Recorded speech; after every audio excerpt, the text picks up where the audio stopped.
Hey guys, sup, Ryu here for the Yu-Gi-Oh! Council, and as I promised, this is going to be a special coffee time because, well, discussion video, that's what we call the Coffee Time Council, and this is LightSworn Sanctuary based coffee time and just everything about this one card. So we're going to talk artwork first, and honestly it looks stunning. I think the artwork is gorgeous, nearly as nice looking as I want to say the Noble Knights. And something to mention here, it looks like Celestia is praying. I think that's pretty cool. But what you came here is for the meat and bones, not that. We talked about this on a news video. I gave a quick initial thought. I was like, yeah, this is awesome. But I'm not going to lie and say, oh my god, this is going to be the thing that breaks LightSworn. LightSworn's already broken. Honestly, I think this is a good card. All around, and people are just knocking it off, saying it's trash, no one's going to run it. So let's break it down, and then you guys can sound off in the comments your reasoning why. Whatever you think about it. Alright, let's break this down. Start with this. It takes a little time to set up. Needle Bug Nest, Curry Bandit, Charge the Light Brigade, these are all things that LightSworn commonly use that will put stuff in the graveyard. I believe... yeah, if you have a LightSworn card on the field, where's the section that mills? Let's see. Each time a card is sent from your deck to the graveyard, place one shine counter on this card. So regardless of the card, if you chain this with Needle Bug Nest, you will get 5 straight counters straight on this freaking thing. If a LightSworn card you control would be destroyed by a card effect, you remove 2 from your side of the field, meaning that you get 2 protection card, 2 setup protection right there. Now, if you have Curry Bandit and you send him to the graveyard, that's 5 counters for this. And Curry Bandit can easily net you this card. This plus Needlebug Nest, this plus Radiant Needlebug Nest, that's 7 counters right there. Now, I know we have to talk countermeasures, MST is still a thing, people are still going to be running it. I think this is more a great option. I know I'm going to sound nuts here, if you're running pure LightSworn, to side this in versus the hands. The reason I say that is because it's a terrible matchup, because they have the massive back row. This will protect your Lila, and it takes time to set up. I'm not gonna deny that. That's fine. You know what? That's perfectly fine. JD takes time to set up. Who cares? You're not gonna be getting JD. That's not the point. You're gonna be running this card. You're gonna be using it to protect your LightSworns and to get your LightSworns back out of the graveyard like Lumina, to get Arc Michael back so you can make more Exceed plays, stuff like that, guys, and put the JDs back. Another thing to note is that we have access, as a LightSworn player, I'm going to say it this way, we have access to Dawn Knight, which nets us JD. We don't want to put the LightSworn back in the deck. We don't want to stack the LightSworns. We want to stack that fucking JD. This is a great option to get those LightSworns from the graveyard. I'm not going to sit here and say for the full video that this is just like the greatest thing ever. It's not. It's a great option, though, and I think a lot of people are not looking at it the right way. They're just reading the effect going, oh, that's not broken, and throwing it aside. I think that's the wrong thing to do. I mean, I kind of wish it was to the level of Scrap Factory, but I think that's pushing it, honestly. I mean, this is great for those times that you just have the Wolf and you want to exchange it for Illumina. There's no net loss there. There's none. Once this is on the field, there's no loss. And then if your opponent tries to Torrential Tribute your Illumina, just take off 2 counters and you're protected. Like, am I the only one really seeing this right now? It gives you Arc Michael with protection. Arc Michael alone is fucking busted. I will go on record saying that. He's fucking busted. His ability allows you to banish any card on the field. So, protection, banish, and then when it dies, gain life points back by putting LightSworns back in the deck, which I know most of you will disagree with, but you get a life point gain and then have set up for more Exceed stuff. I think that's pretty good. I mean, it's pretty basic, you know, something LightSworn's never had access to. A card that is normally not ran, but could be, I'm just saying possibility here to make mention of every single card here, is obviously the LightSworn field card. I forgot the actual name for it.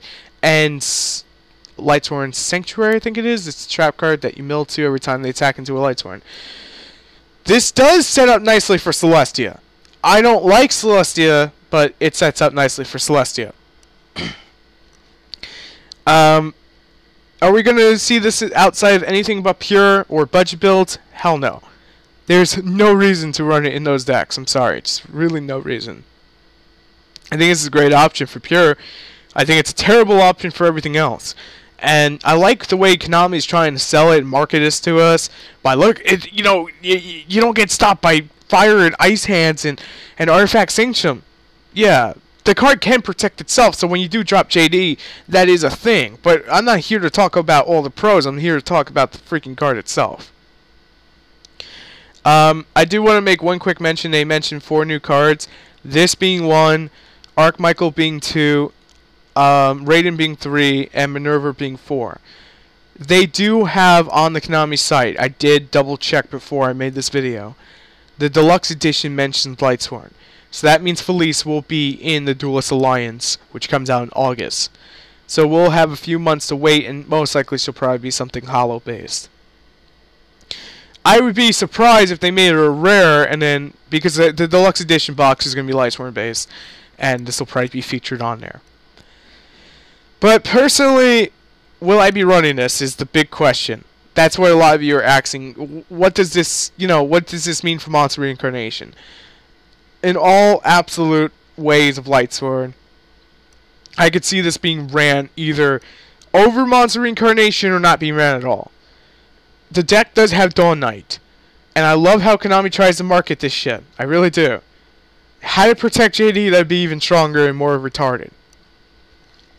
But the one thing everyone's overlooking right now, when just instantly coming out of the gate and judging this card, is you're overlooking the fact. I'm not criticizing anyone, I'm just making a point here. You're overlooking the fact that this can protect the setup to do Archmichael. The only thing that sucks is you do have to set this up. So it's a lot of setup. I mean, but most decks do require setup.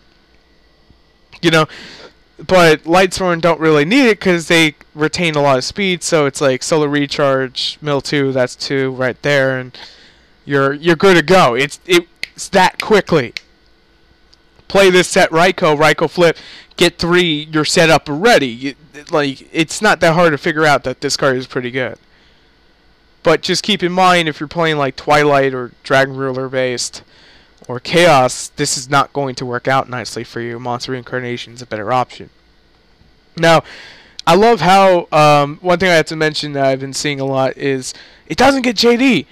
I think Konami doesn't want you to get JD. They want you to focus on the LightSworns, and that's something to take away from this video, is that this is meant for the LightSworns, not JD. JD's busting enough, and we have Daigasso Emerald, Dawn Knight, Monster Reincarnation, Beckoning Light. If you choose to run Beckoning Light, I'm just saying, there's multitudes of ways of fetching him out of the graveyard. Multitudes of ways. Or you can use something like Eclipse Wyvern to get JD completely out of the graveyard and then bring him to your hand by, banishing out the Eclipse. Very easy stuff. I don't think LightSworn Sanctuary is meant for JD. I think it's meant for the actual LightSworns, and it does really well what it's meant, to do. It's meant to protect your LightSworns, not your JD. Konami's just like, fuck you, JD. We know you're broke. We don't care. And in all honesty, I think this card's great. But at the same aspect, I don't think it's gonna be ran in 3s. I think 2 tops, and then if it's ran at all, I'm not gonna like bullshit and say, oh, I tested with it because I proxied it. I had a theory on it. And the theory is that if your deck retains enough milling or enough setup to protect this and get this on board set up, then you're perfectly good to go with it. But again, it's one of those things that LightSworn just did not need.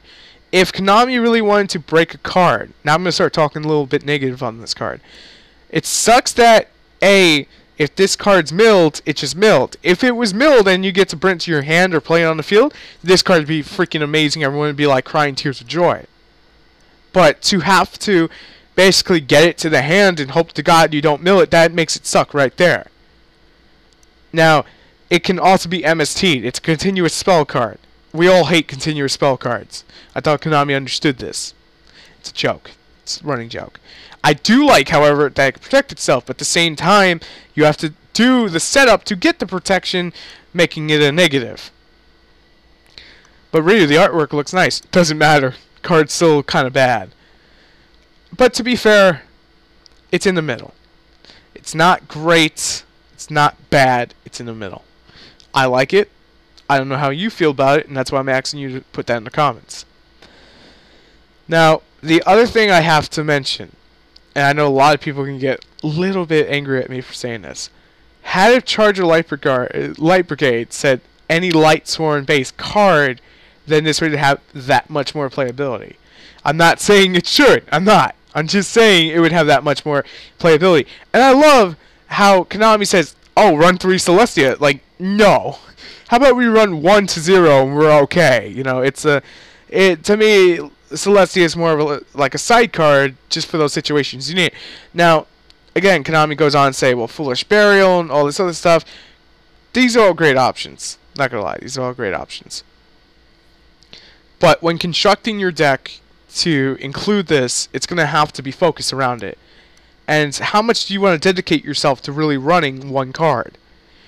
It's just not that it's 10 times easier, but it's 10 times better just to ignore it and act like it doesn't exist, because that's pretty much what most of us are going to do when it comes to the builds. At least in my opinion. I still want to play around with this, and I still want to do a build with it, and just like, you know, it's one of those things that you just give it a go. I forget the name. Maybe someone could tell me in the comments. There's a spellbook card that's kind of in the same situation, that it has to be set up, and if you draw in the beginning game, I think it's Starhole. I'm not fully sure. Someone correct me. And if it's set up really early, then it's amazing throughout the game. But if it's drawn really late, same case here with Sanctuary, you draw it really late, in that moment you need a sack of freaking JD, it's going to be god-awful. But the only saving grace of drawing Sanctuary late game, really late game, is if you have one more card in your hand, you can exchange it for LightSworn. But in that same aspect, it would require 3 cards to save your ass, not Sun That Way. And that's considering that they wouldn't have a Torrential, a Blackhorn, an MST, a Warning, or one of the other 20 counters. It's all going to come down to the numbers and what people do with it. I think if enough people wanted to, they could like make this the hype train card of the season and just go, we're going out with shits and giggles. Everyone plays 3 of these. Okay, we top with LightSworn. Everyone's playing 3. And the card sucks. Everyone agrees on it, but we're going to play 3. I think we may eventually see something like that as a joke. Joke, relax. It's a good card. It's a bad card. No, it's in the middle. Let me know what you guys think down in the comments below. And if you enjoyed this discussion, then make sure to hit that like button, share, and comment. Subscribe, and that's only if you haven't. And again, thanks for watching. And that's it with the quick coffee time on LightSworn Sanctuary. We'll be back Monday with a full-on discussion, and it will probably be retaining to the ban list. I know so many of you are just like dropping little things about the ban list in the stock market video, and I love it, but we gotta talk about it on coffee time. See you next video. Peace.